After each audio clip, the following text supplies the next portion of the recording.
and welcome to episode 14 of Gar Borras' Time Machine. And once again, going back in time with me today is my good friend Gar Borras, the star of the show. We're going all the way back to 1966, Gar, and we're talking about the 55th anniversary of Star Trek. I'm talking about the original TV series. Can you believe it was launched 55 years ago, Gar? And I was a kid, back then. So I'm a lot older than 55.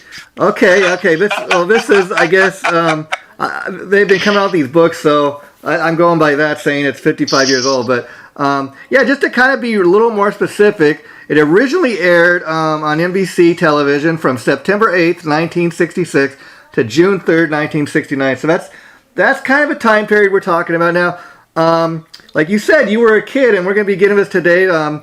This show got much more popular, actually, after it was canceled. Because, like we said, it was only on TV for 3 years, but it became such a thing that it branched out into other TV series and other feature-length films. We're going to get all that. So let's hear the story of how you became a Star Trek fan, Gar. Well, just kind of picture the classic home scene with the 60s furniture and the 60s looking TV set and everything, where your TV set was part of your furniture. You know what I mean? It was, the big giant wooden thing, that took up the whole side of a wall in your house, and television wasn't that old. Just picture that whole thing, and that was the time. Yeah. I was becoming aware of all of this stuff. I was still a kid. I think I was 10 years old at that time, or maybe 9 years old, and I was still watching cartoons, of but course, I was old enough to become aware of the stuff that was more adult, and of course that there was things that were more adult oriented that I was very attracted to, and Star Trek was one of those, because it had adventure storylines with a very visual thing that you're watching on TV. With the outfits and the difference of the characters and the aliens and the different planets. As a kid, how could you not be drawn into that like a magnet? Yeah, and we should bring up, you made a very good point. This is a time in the age when TV was relatively new to everybody. I don't know how many years TV had been in your household at that point, but most families at that time, I think you discussed this in a previous episode, most families only had like one TV. So a big thing was, okay, we're going to fight over who gets to watch what, and everybody's got to kind of agree to watch the same thing. Yes, and then when Dad came home from work, it didn't matter if you were watching whatever you did. Dad trumped everything. If Dad wanted to watch something, too bad. Yeah, and you make the point too just now that this was a time when you had shows like about the American family, like My Three Sons, Father Knows Best, and so when you're seeing something like Star Trek for the very first time, it's quite different from other shows that are on that. Like you said, when you see it's supposed to take place in outer space, and that's kind of far out right there. It's not like every other TV show out there at the time. So how much of that had to do with kind of you really being drawn to the show because of that? Well, yeah. Think about it, because we look at it now, and the original series is so retro. Oh yeah. It's just like reeks of retro, and I don't mean that in a bad way. I mean it in a really good way. Yeah. But at that time, it was state of the art. You're a kid, and you've seen everything else that's going on, and most of the shows that were really popular during that time were westerns. Oh yeah. There was just a ton of westerns. I remember as a kid, I was watching The Lone Ranger, and there was the Gunsmoke series. There was Rifleman.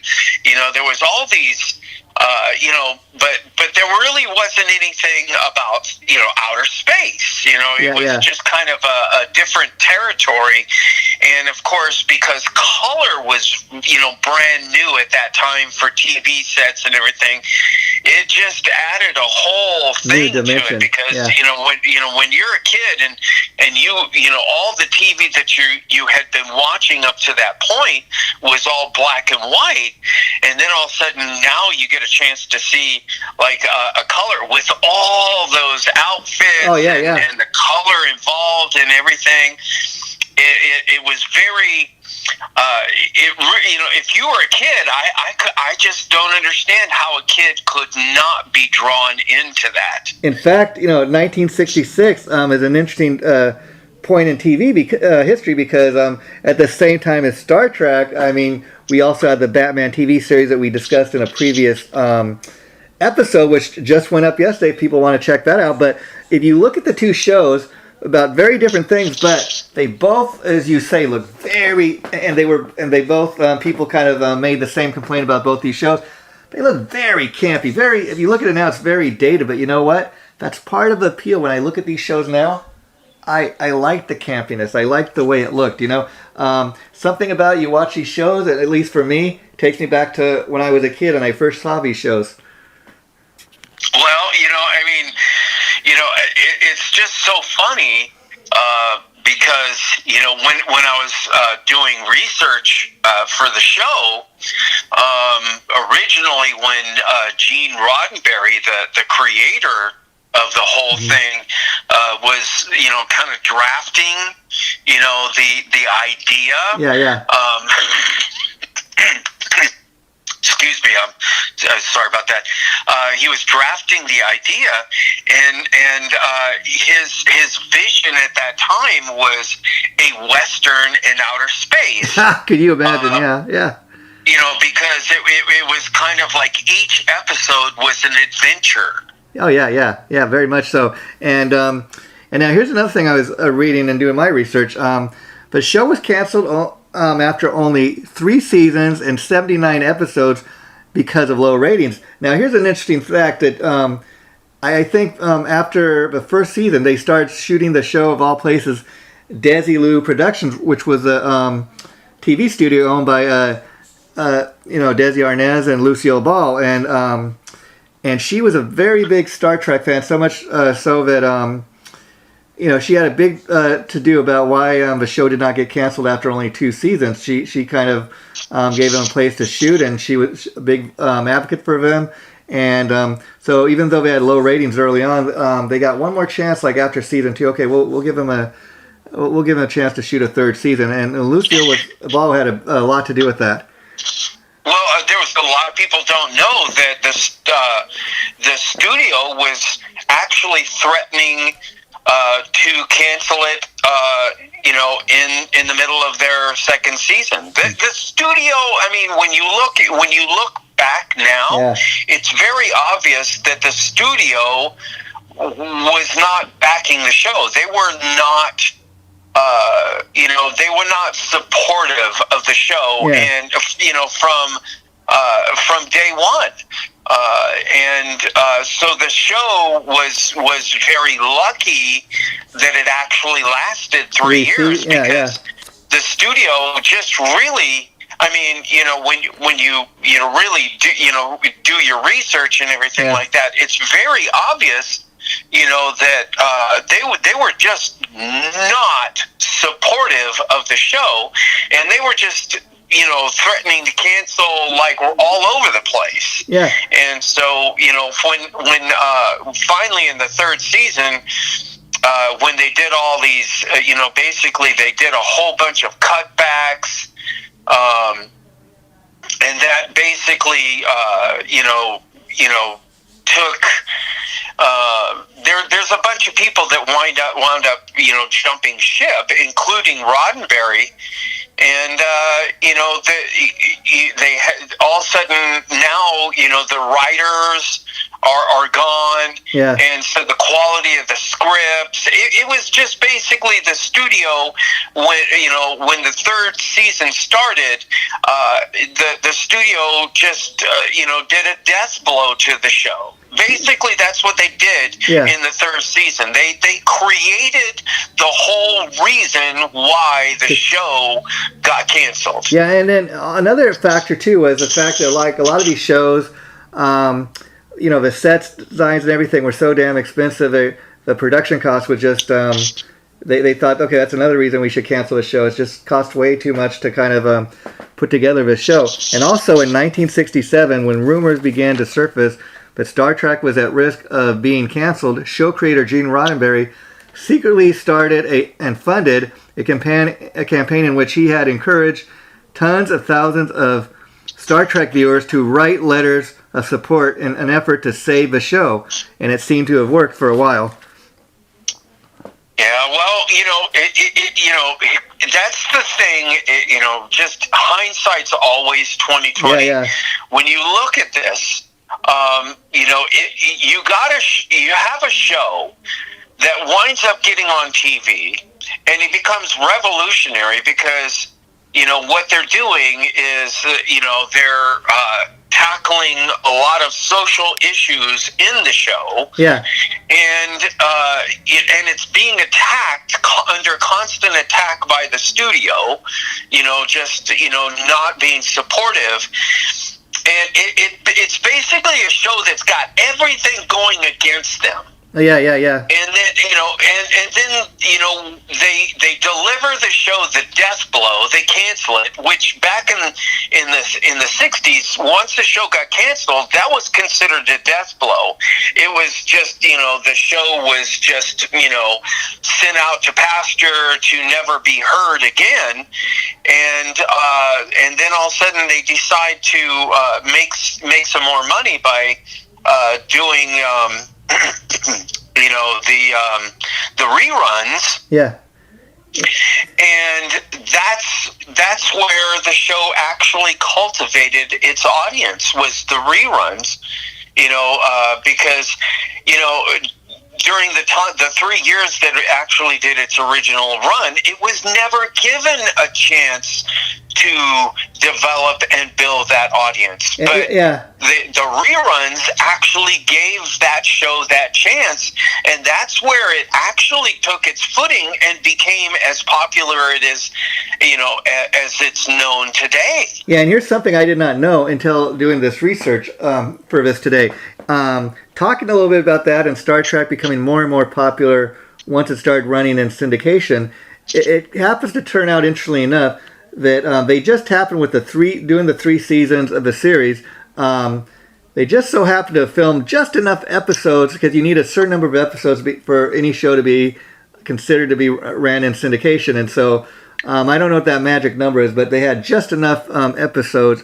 And so again, think if they had not had enough episodes, I mean, Star Trek would not even have the life it does today. Well, if you leave,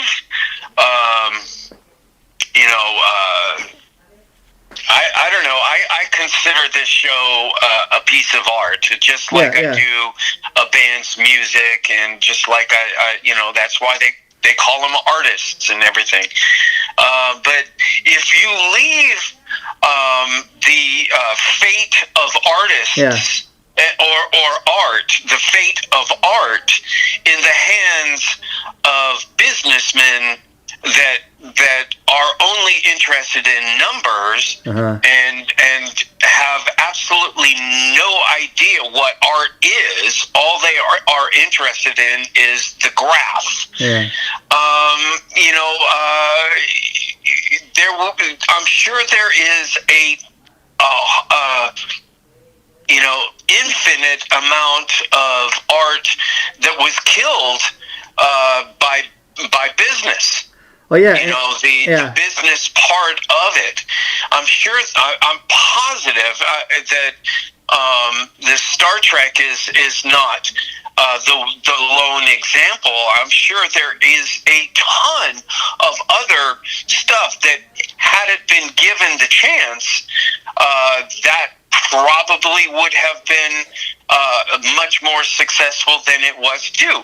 But unfortunately, that's the part of the business and that's always the struggle in the business, is the art part of it in conflict with the business part of it. I mean, yeah, even talking about music, you talk about, like we've done before, like you go back to 1993 when, a couple years before, Bon Jovi and all these bands were all over the place. All of a sudden, Nirvana hits and grunge is big, and they even stopped playing, Bon Jovi records, and people stopped buying Bon Jovi albums for a few years, and he cuts his hair to try to look like he's an alternative rock star or whatever. My point is, all of a sudden these bands that were once big, for example, as you say, they stopped playing the music. Nope, people are kind of funny. They whatever they're spoon-fed. Okay, well, Pearl Jam and Nirvana, they're popular, so we're going to throw out all our Bon Jovi records, and we're going to go and buy nothing but Pearl Jam and Nirvana and grunge music. It's kind of funny, like if they would have promoted the hell out of Star Trek, maybe it would have been bigger back today. Who knows?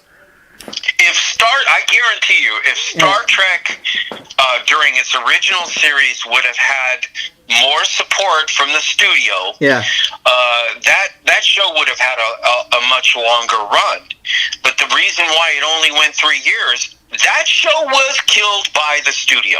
There's no doubt in my mind whatsoever that show was killed by the studio. Yeah, and because I'm sure we'll have future episodes on Star Trek, because there's so much Star Trek to talk about, but we're talking today specifically about the original TV series. And to kind of back up what you just said, an NBC TV executive said, in regards to how many people really love the show, because just because the show does not have high ratings doesn't mean people don't like it. I mean, it could have been something simple as people couldn't remember what day of a week it was on, but an NBC TV executive said that NBC had received over 1 million pieces of mail asking them to save Star Trek and for it not to be canceled. So, I mean, that says a lot right there, but over 1 million people took the time to write a letter and send it to NBC Studios, I think that's what saved the second season. Yeah. Honestly, that otherwise they, if the fan base had not done that, it would have lasted maybe a year or a year and a half, and then it would have been canceled. So, it's just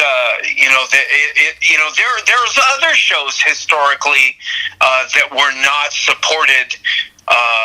By the studios or the network.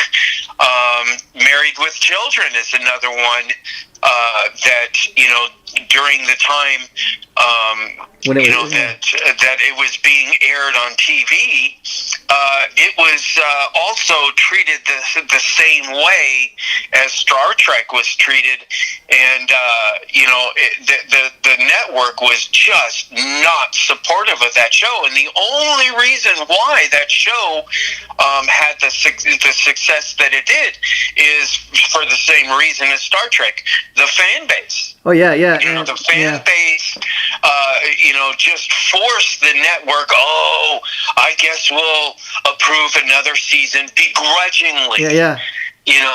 Approving another season, but the studio really didn't want to. But it was the fan base that kept that show going, and that's So Star Trek wasn't the only show that was treated that way by studios or networks. Maybe, and then here's another little piece of interesting. Tidbit, about history and Desilu Studios was started by Lucille Ball, Lou, and her husband Desi Arnaz. Yeah, and that studio eventually metamorphosized into Paramount Studios. We drive by Paramount Studios if you live in Southern California and in the Los Angeles area. There are so many times that I've driven by the gates of Paramount Studios, and you once you actually see the size of that studio. you never really grasp it. You just think of it as, maybe some offices in an office building. But no, Desilu became a gigantic, entity in the business. Yeah, and we think of it. It was always Paramount. No, Paramount started as Desilu and became this gigantic entity that it is now. In fact, I'll tell you something that currently films there, but I've been there to see a while back, was they currently film on that lot Dr. Phil, of all things. Yeah, and again, this is another example. I'm talking about Star Trek of where I think the fans really knew a lot more than what the studio experts knew. As we talked in many of these episodes about. I mean, just to kind of really drill that point home. In January 1968, more than 200 Caltech students marched to NBC's Burbank studio and carried signs that said things such as "Draft Spock" and "Vulcan Power." Again, people take the time to write a letter, but then over 200 people on another day take the time to get together and march from their school all the way to Burbank Studios, where NBC was located, to let them know how much they supported the show and loved the show. I mean, that speaks volumes about fan support. Well, okay, there's so many things like that you're talking about that are things that show you how strong the popularity was. When the show was canceled, and there was quite a few years, but then somewhere along the line, somebody had the idea of doing a Star Trek convention. Oh yeah, and this is before any other Star Trek that followed the original series were ever even conceived. This is just a blank spot after it was canceled in the early 70s. Somebody decided to do a Star Trek convention, and they were only expecting maybe a few hundred people. Thousands of people showed up. I think I was reading the very first Star Trek convention took place in New York City, and here's the thing about these conventions. We see a ton of these type of conventions where you have the annual comic book convention. Now you have, like, they've even had like Kiss conventions, and different bands have where they get together with their fans and they put on these big events. But you never really saw that until they started having these Star Trek conventions, like you're saying. The Star Trek fans, kind of started the whole convention thing. Yeah, they really did. As far as people that were into these either bands or TV shows or even movies. You see so much of it now, but Star Trek fans are ones that really started that. Yes, and that's where network executives started realizing, look at the popularity of the syndication. Mm-hmm. Look at the convention. There's a market right here that nobody's taking advantage of. Yeah. And so they realized the same people, not saying the exact same people, but the same people in the same positions decided, now we need to do these other spin-offs. We need, and the first spin-off was the cartoon series, and then a whole bunch of other spin-offs got developed and everything like that. So, what it says, what my point is when these executives that think that they have their thumb on what the buying public wants, they think that they know from looking at their graphs and doing all their research and all of that kind of stuff. The same people that think that they know that are the people that pull the plug on shows. But they're much better they should stay away from the decision whether it should live or whether it should die, because they're really only good at reactionary decisions. Yeah, in fact, Here's a big market, that we've been ignoring. Let's take advantage of it now. Yeah. You see what I'm saying? Yeah. So these people should never be in the decision of whether a show should be supported or whether a show should be given another year or not. Yeah. You know what I mean? Because they really don't know.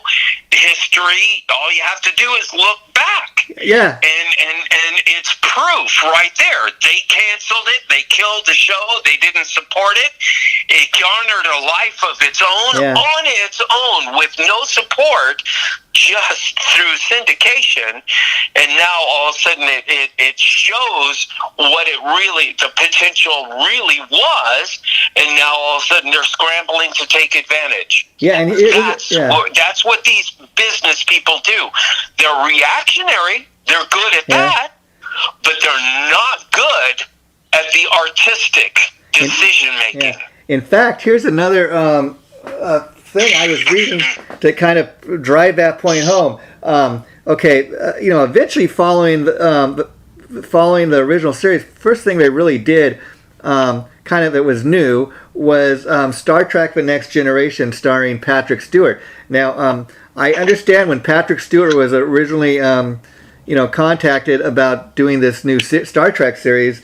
I don't know if he was even much of a Star Trek fan, but he thought that him and his agent both thought there's no way in hell that that they can create a new Star Trek series and it can be as popular as the original series. No way that's going to happen. And so his agent kind of pushed him to take the Next Generation gig, and they both said, you know what, it's going to be canceled after one season, and then you can just go back to doing plays. That, of course, was so wrong and not true. But I mean, just think about that for a minute. I mean, he was so against doing this part, but if he had not taken the part, he might not have had the career he has today. He might not have gone on to be in all those X-Men movies. But I'm guilty of that myself, because I thought at the time when I heard they were having a new how the hell can they have? I just can't imagine anybody taking the place of Captain Kirk or Spock or McCoy, But then again, once I saw the new series, I mean, it was not. My heart is still with the original series, but I could not deny it. It was something new, but it was good, I got older and my attention wound up going in different areas because once I started getting older, I think that's when got into music. My attention started becoming towards music and really, really focused on music. My whole TV watching and everything and that whole thing, was dramatically, dropped in what I was doing. So it was just a different part of my life, where my focus wound up going in a different area. So I didn't really focus as much on the spin-offs and didn't really watch it because I was going to be a rock star. Now we bring up music, and this is a great segue into this. In prepping for this, I sent you some what I'll call novelty clips, which is basically a lot of times you've had these TV shows where some of the stars of these shows, either in the show or as a result of doing these parts, they have an opportunity to go in the recording studio and record kind of some goofy songs. I came across some of these with both Leonard Nimoy and William Shatner, and kind of interesting. I mean, kind of fun to listen back to. But what do you think of when these stars try to take opportunities and they're not really much of a singer, but I'll give it a shot. I'll do it. Because nobody really knows what's going to be popular. It's like when you're a songwriter and you write a song.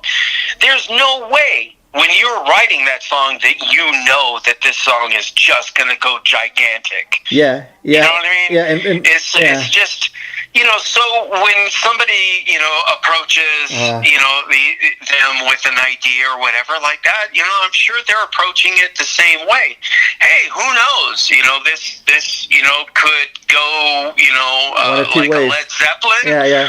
Or it could go, who knows? Who knows? So let's, give it a try. And more of these shows back in that era were attempting to do stuff like this. I mean, even something like the Brady Bunch, they starts out as a great little TV show, and then you start having these musical episodes where like Greg Brady would come out with his guitar, and you'd see him like writing a song, and then the whole gang would go to a TV studio, and they'd appear on this, and they'd sing the song, and then and one member of the group could not really sing, so they wouldn't mic him, but he'd be in the picture. And then it got to the point where, like the Brady Bunch, for example, they saw what they did on the Partridge Family, so they would have these kids show up at malls, and they'd make these appearances where they're singing and everything. And like you said, they try to milk it for as much as they possibly can.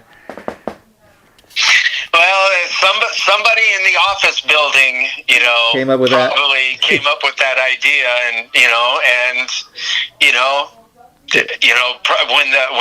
when the actors and actresses were approached, I'm sure, the number. Well, what does it pay? Yeah. And I'm sure that the pay's good. So okay, what time am I supposed to be there? Yeah, and you know what I mean? It's just kind of like these kind of things, because actors and actresses are looking for the more pots that you have on the stove, the better. Yeah, the more money that's going to come in. I mean, and I don't know if they even realized that back at the point, but like some of these shows, where we're talking about where they'd have these little musical spots for people to sing these songs. I mean, in today's modern age, I mean, a lot of people are getting paid royalties for those things. I mean, people are downloading it on YouTube. People are going to these sites where you pay to hear this stuff, and people are making money off not just the reruns, but maybe if they performed a song in it or something, or they wrote a song that appears in the episode. I mean, there's all new kinds of ways for people to make money from stuff that was done years ago. Well, who's to say William Shatner and Leonard Nimoy are not enjoying those royalties from those crazy recordings that they did? Even Adam. Who's to say that they're not enjoying royalties from that now? That's what I'm saying. I mean, that was one of those entities that kind of people are kind of enjoying, that they didn't realize back in the day would maybe one day pay a nice little check, every month. It's kind of even Adam West, we're talking about, did this song Miranda, and it's kind of a fun little spoof. But yeah, there you go, another example. Yeah.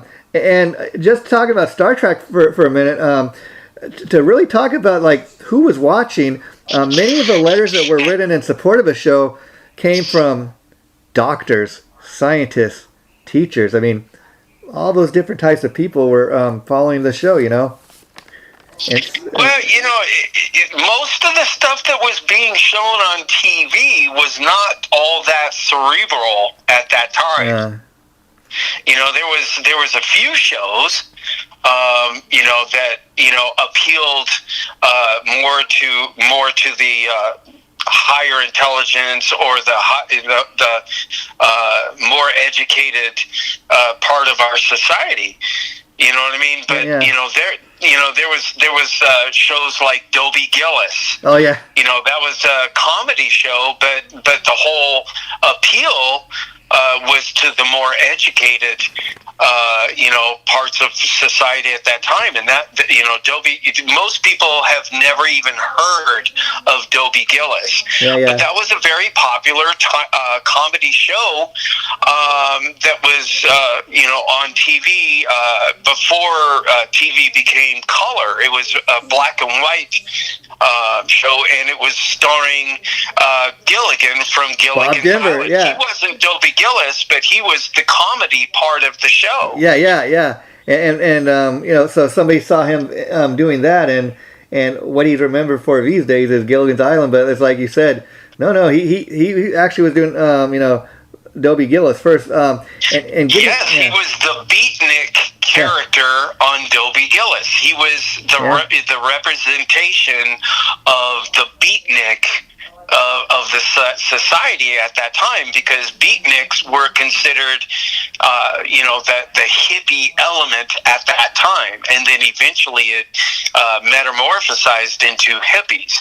So originally it was beatniks, and then it became hippies. And what's funny, if you even look at the world today, I mean, like you're saying, again, at that time in the '60s, a lot of people were against the so-called hippie generation. Now, 50 years later, I mean, they used to think that hippies were all druggies and stuff and crazy people. And now people that were around back that time have political power. They're doing all these things like trying to legalize drugs and everything. And it's totally gone the other way, Well, I don't, I mean, it's all, I'm just talking about it historically, as making a political statement. Yeah, I know. It's just I'm making that point because it's kind of interesting when you look back on history how it kind of sometimes comes full circle, But it was during that time, those what they call it the counterculture. Yeah. The beatniks was considered a counterculture. The hippies were considered a counterculture.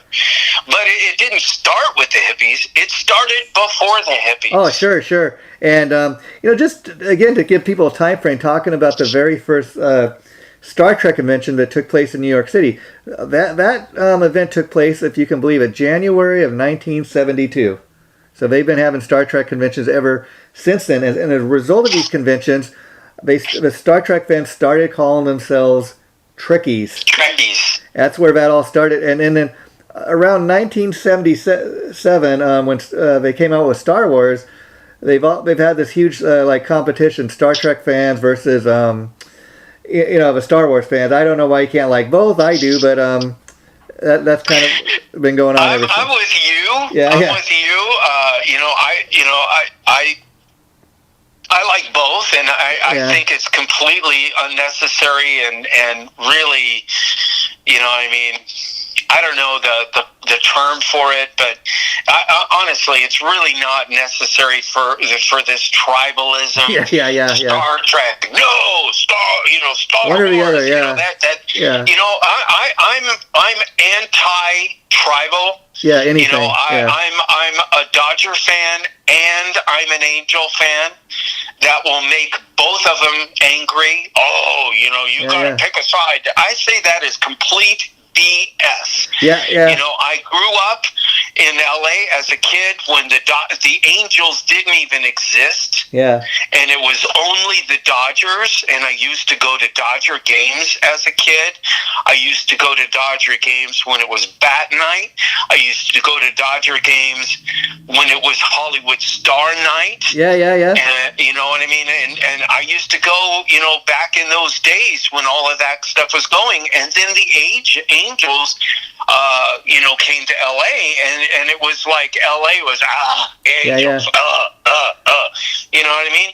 But finally, eventually, the Angels garnered their own, very loyal fan base, and there's nothing wrong with that. But to tell me that I'm some kind of pariah because I'm a fan of both the Dodgers and the Angels, I think that's completely ridiculous. Yeah. I'll tell you a funny story. I was having this conversation the other day with a guy that's he's a much bigger sports fan than me, but he was telling me about how he stopped being a Dodger fan because they're always losing and stuff. He goes, I only like teams that win. I go, oh, okay, so that's how you are. You're supposed to be for your team if they're up or down. That's what they call a fair weather fan. yeah. Which really isn't a fan. Yeah. A fan. That's I've never lived in Cleveland. Yeah. And I don't think I've ever stepped a foot in Cleveland. But I use Cleveland as a example. Cleveland fans are true fans, loyal fans. Yeah. Because they support the Cleveland Browns fans support their team whether they win or lose. That's loyalty. It doesn't matter whether they win or lose. Those fans are loyal to the end. Yeah. Here in LA, you have the other of what you were talking about. You have the fan that will only support the team if they're winning. And that's the way it is here in LA. If the team is not winning, the fans are not going to come to the game. Wow. I'm with you. And that's just the way it is. The fans will use any excuse not to go to the game. Oh, it's sprinkling. Oh, I don't want to go. It's sprinkling. In Cleveland, it can be like snowing. Droves of snow, and those people are packed in that stadium. Literal snow. And they will still go to that game and pack that stadium. You see what I'm saying? The difference between LA fans and not. Oh, it's sprinkling. I don't want to go. Yeah, and Star Trek fans are a little different in that even when the show is on and only lasts 3 seasons, these people that were fans back then, they're still fans today. They supported the show if it was popular or not, and so much so that in 2011. They had this TV Guide channel network special called TV Guide's 25 Biggest Blunders, and the decision by NBC to cancel Star Trek was voted the number 4 biggest blunder ever in TV history. I mean, again, fans all these years later were still pissed off about canceling their show. Well, rightly so. Because when you look back, you can see how badly that show was treated by the studio, and yet here it's almost like it was a attempt to stamp the show out, and yet no matter how hard they tried to stamp that show out, it still survived. The show's like a weed in concrete. Yeah, and so much so that I was reading also, like, for whatever reason, when they started shooting episodes in the final season, I guess maybe they knew ahead of time they were going to cancel the show. People started noticing that the quality of the show, as far as technical, how they shot it and all that, was not as good as in the first 2 seasons for whatever reason. However, in 2006, CBS Domestic Television brought the current rights to Star Trek and began syndication and started airing these old episodes in an enhanced version of Star Trek in high definition TV. So again, all these years later, what used to look like a bunch of crap, they're able to enhance it and start airing it in much better quality all these years later. It's just amazing what they can do with technology. Well, the unsung heroes to any movie or TV show are the writers. Mm-hmm. Yeah. If you have very high quality writing, it's a critical element to whether a show is going to be successful or not. And the first 2 years of Star Trek, they had that high quality visionary writing. But finally, the studio execs, were dealing death blows to the show, and what was the thing that was, the people that wound up jumping ship, the writers. And so now here you are and just putting out, so scripts. The fan base is going to watch it, and they're going to, you know what I mean? Yeah. They're not going to be mentally stimulated with a script, with a great script. And I say, there's so many you know, say for example, when studios put out movies today, because you know the people that are working in the studio, the business part of it, all they're really interested in, today is whether it's going to make them exorbitant amounts of money. Yeah. That's all they care about. They could care less about the quality of the show. They could care less about this. They could care less about that. And so, there are a ton of movies that get released nowadays, that rely on special effects. And really don't put much into the script at all. It's really all about the visual stimulation. And there is an element in our society that's all you got to do. Put on a screen that just has like all this visual stimulation, and and they're happy.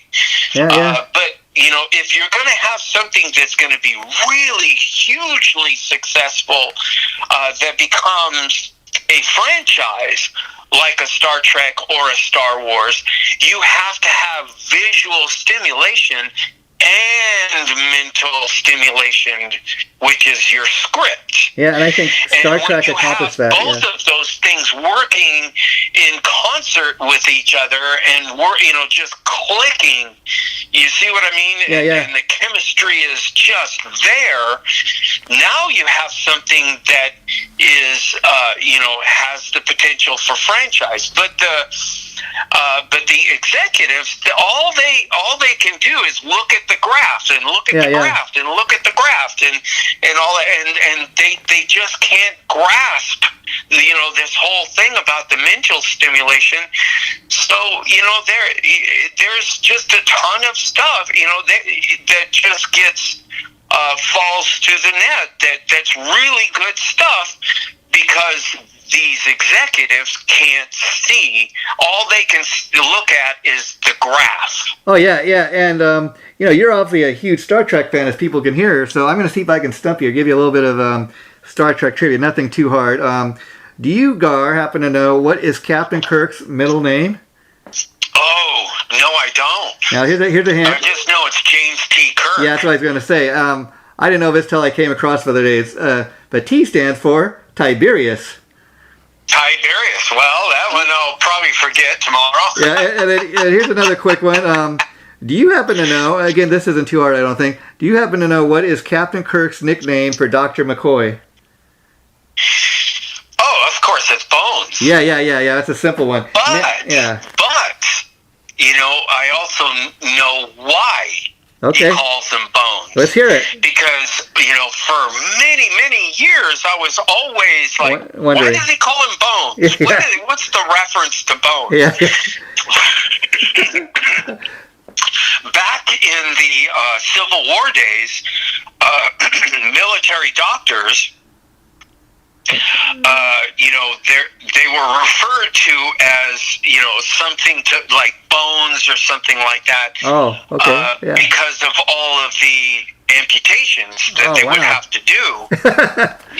And so it just became a term that was given to military doctors. Yeah. And of course, Star Trek going, many, many years into the future, they just kind of hung on to that term. Wow.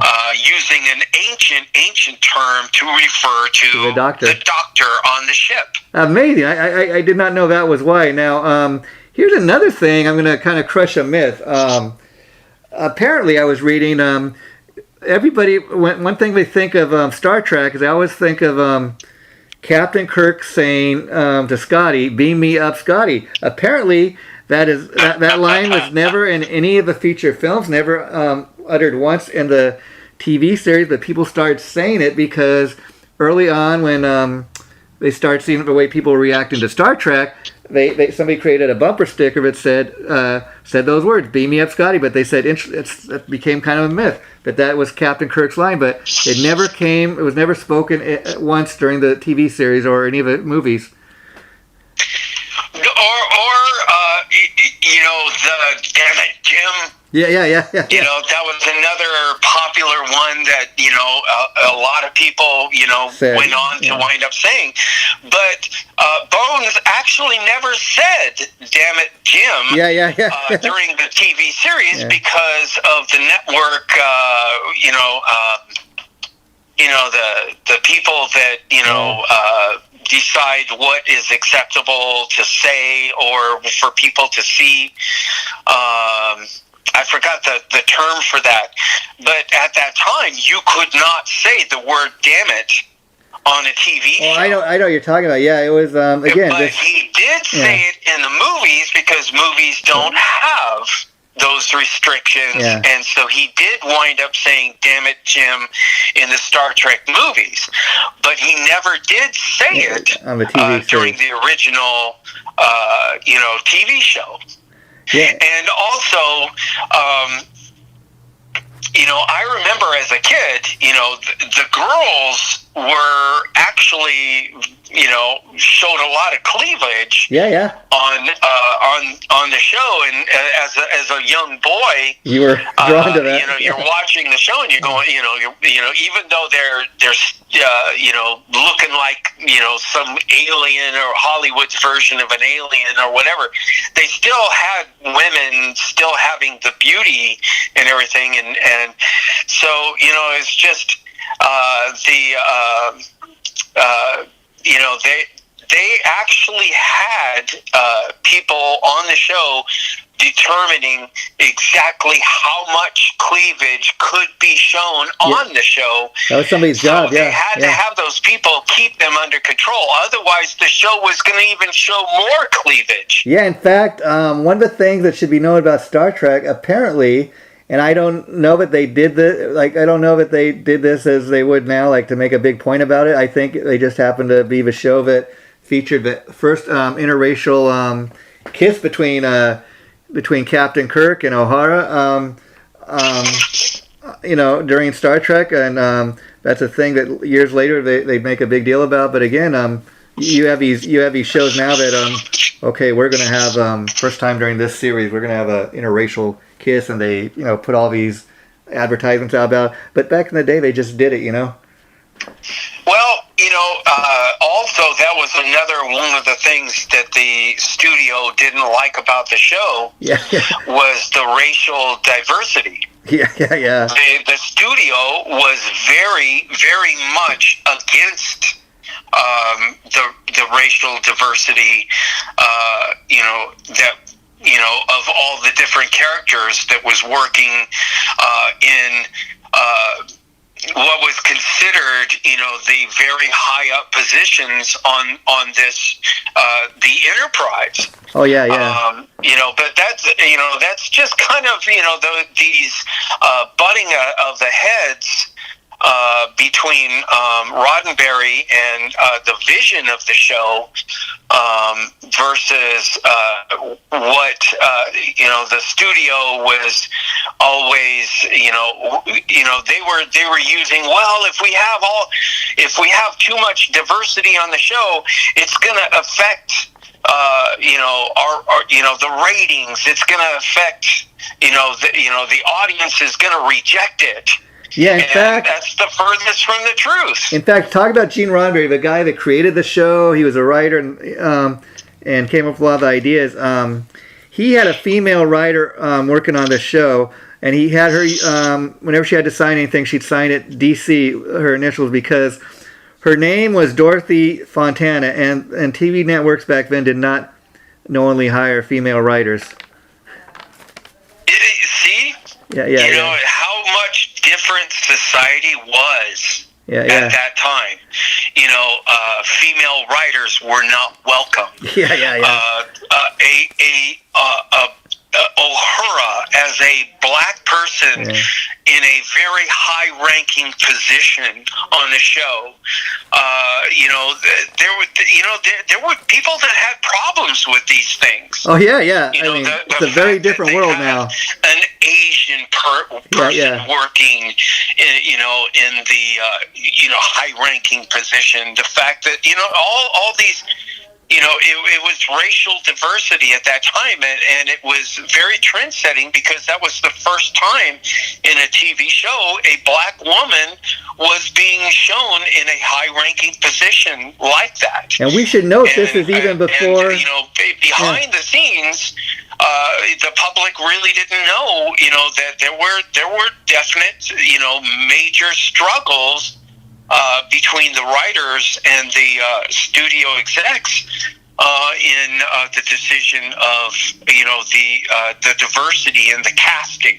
And I dare say she might have been one of the very first black actresses on TV. I say that because this is like 1966, before there was ever like a Good Times or anything like that, or the Jeffersons. So she predates all that, and I think as a result of what she did in Star Trek, it gave those future actresses like the opportunities that they would later go on to have. Absolutely, it's a success in spite of, instead of a success that was encouraged. Yeah, and Gar, talking a little bit about what you were talking about earlier in this episode about the way NBC would go about promoting the show. Okay, when NBC was promoting Star Trek in magazines, all the shots of Spock's pointed ears and eyebrows were airbrushed out of the picture because NBC feared no one would watch Star Trek because Spock looked too much like the devil. But much to NBC's surprise, Spock became one of the show's most popular characters and a sex symbol to most of the show's female viewers.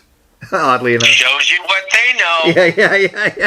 Shows you what they know. Again, who would think? I would not look at Mr. Spock and think, he looks like the devil. I mean, that's really the farthest thing that I think. That was the farthest thing from my mind. And I was a kid, and of course, visually, you're going, look at that guy's ears. I remember asking my mom, why is his ears like that? Yeah.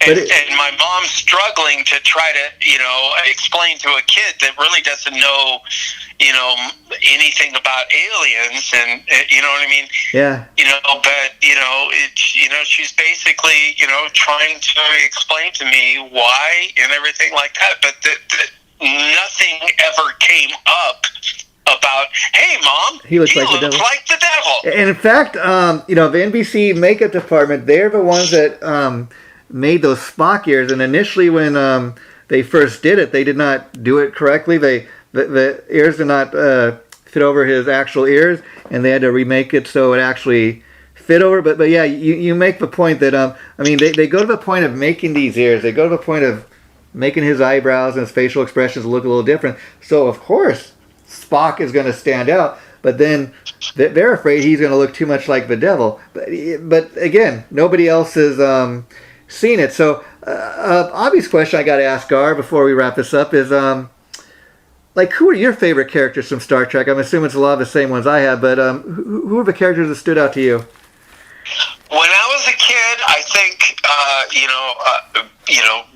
it's a natural gravitational thing to gravitate towards Spock. Because visually he was like, wow, check this guy. He's really so different. Yeah.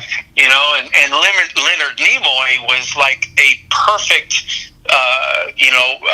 canvas to work with in creating that. But as I wind up getting older and everything like that, of course I just have that soft spot for Captain Kirk. Yeah. Because over the years I just kind of realized that give all due respect to all the other captains that followed. Yeah. But, he really kind of set the bar really super high for anyone else to follow. Oh, yeah. You really have to give credit to William Shatner, for setting that bar so high. That high. Yeah, and here's the funny... Because, I guarantee you right now, if you poll people, I still think that even today he would be number one in that poll for captains of all of the Trek series. Yeah, and I kind of agree. Those are kind of my two favorite characters, Spock and Kirk, for different reasons. But and I don't know if I believe this, but I was reading, apparently, if you can believe this, William Shatner has never watched an episode of Star Trek that he was in. Never watched. He watched some. I think after he watched like the fourth or the fifth film because he directed it, and so he had no choice. But apparently, when the original series aired, he didn't like the way he looked. And stuff, and I thought, wow, as an actor, that's kind of hard to do. How do you have a legacy of this great thing that was created, and you never watched a single episode, and yet the work you did, it's lasted all this time.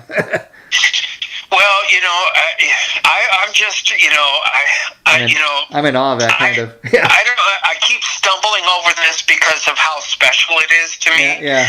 Of all the. People that were on that cast, there's only 4 of them still alive. That are still alive, and they're all, like really, really up there. Captain Kirk, or William Shatner, he's like 92 right now, and he just went, first 92-year-old person to go up into outer space. Yeah, how cool is that? I mean, he's definitely living the life that he once was fictionally portraying. I mean, even for a few seconds to go up in space, that's got to be the ultimate thing, And he's got Star Trek to thank for that. Yeah. He's had a long, steady career, very, very distinguished career, but the cherry on top of his career Captain Kirk. Is Star Trek. And he knows that. And what I dig about him is very much like we're talking about Adam West and Burt Ward from Batman. It got to a point in life where he really embraced it. I mean, as a result, he's done these other things. He's written books. He shows up and gets paid, I guess, at some of these Star Trek conventions. Why not? It's what you're known for. Yes, why not? Embrace it. And and I guess the final thing for today to kind of cap this off is that I want to talk about Leonard Nimoy. He passed a number of years ago from COD, he was one of the stars of Star Trek, and one thing I always loved about his character, one of those guys that sometimes he'd be watching these episodes, and just like James T. Kirk would get so pissed, James T. Kirk is kind of reckless, and Spock, oh, Captain, you need to calm down. It's totally illogical, and you just want to say, oh, Spock, kind of, where's your emotion? But that's what made the character. You know what I mean? Absolutely, and really. We have Gene Roddenberry to thank for all of this, because really, if it wasn't for Gene's vision, his ability to have that vision, this whole thing we wouldn't be talking about right now. Yeah. And so, we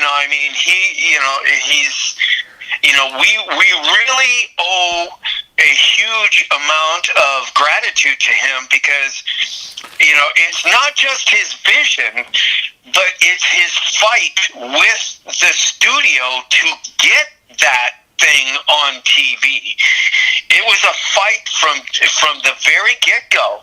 Oh yeah, and he stood up and he fought, and had he not done the things that he did, we wouldn't be enjoying talking about this show right now. In fact, we really owe a huge amount of gratitude to Gene Roddenberry, for that vision and that fight in him to move it forward and get it to where it is today. In fact, he was one of these activists, but he wasn't as public about it. He did things like you said, having being the first show to have the first interracial kiss on TV. That might not have been something he told the studio about. Kind of snuck it in there, and and made it happen. And even when we're talking about having a female writer, telling her, use your initials. We don't want them to know you're a female writer. They might try to fire you.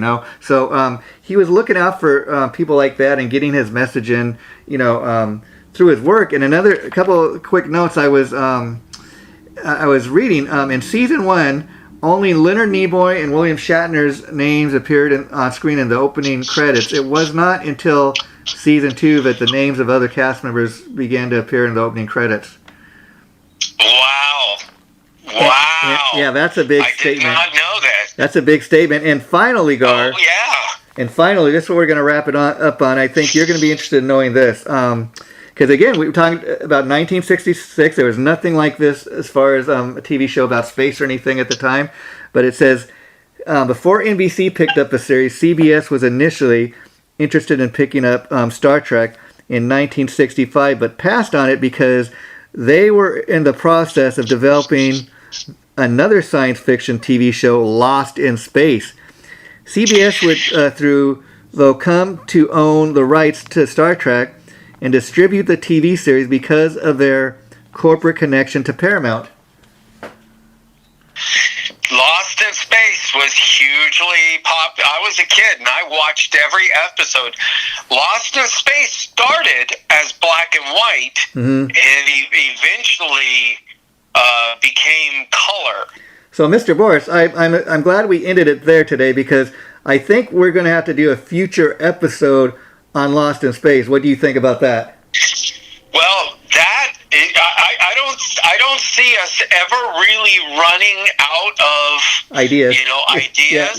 Because there's just so much to talk about. And all of them, all of these ones, I have a personal connection. My heart is really connected to them. Yeah, because I can hear it.